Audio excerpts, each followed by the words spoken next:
जय हिंद साथियों। देश का एक राज्य है उत्तराखंड, जिसे आप और हम देवभूमि के नाम से भी जानते हैं। यूं तो प्रकृति का बहुत सुंदर नज़ारा आपको यहाँ देखने को मिल जाएगा, लेकिन आज हम आपको यहाँ से जुड़ी एक ऐसी कहानी बताने जा रहे हैं जिसे सुनकर आप हैरान रह जाएंगे, या यूं कहें कि हो सकता है कि एक बार भी आपको इस पर विश्वास ही न हो। हम आपको आज एक ऐसे गांव की कहानी बता रहे हैं जहां इंसान नहीं बल्कि सेना के 8 जवानों की आत्माएं रहती हैं। वर्षों पहले इस गांव में भी लोग रहते थे, लेकिन सेना के जवानों के साथ ऐसी वो क्या घटना हुई कि उसके बाद से लोग यह गांव छोड़कर चले गए और आज इस गांव का नाम भूत गांव पड़ गया है।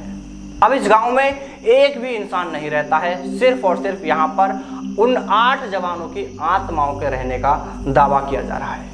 तो चलिए कहानी को शुरू से जानते हैं। आपको बता दें कि उत्तराखंड के चंपावत जिले में एक गांव है स्वाला। एक समय था कि जब यह गांव आबादी से भरा हुआ था, सभी लोग आराम से अपनी जिंदगी बिता रहे थे, सब कुछ ठीक ठाक सा चल रहा था। लेकिन वर्ष 1952 में वह घटना घटी जिससे इस गांव का नाम भूतों का गांव पड़ गया और आज यह गांव पूरी तरह खाली हो गया है। यहाँ पर सेना के 8 जवानों की आत्माएं रहती हैं। इस गांव के बारे में लोगों का कहना है कि सन 1952 में एक बार यहाँ से सेना के जवानों की गाड़ी गुजर रही थी और अचानक से जवानों की यह गाड़ी खाई में गिर गई। इस गाड़ी में उस वक्त सेना के 8 जवान थे।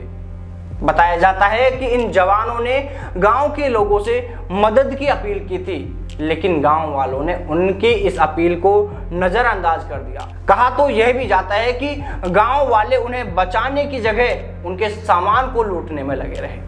किसी ने भी आगे बढ़कर उनकी मदद नहीं की। अगर गांव वालों ने उस वक्त उनकी मदद की होती तो शायद कुछ जवान बच सकते थे।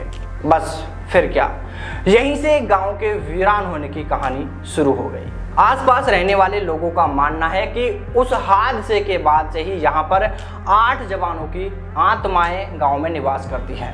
गांव वालों ने उनकी मदद नहीं की थी, इसलिए वो उन्हें परेशान करने लगे, जिसका नतीजा यह हुआ कि गांव वालों को अपना गांव छोड़ना पड़ा। तब से लेकर आज तक यह गांव फिर दोबारा नहीं बसा।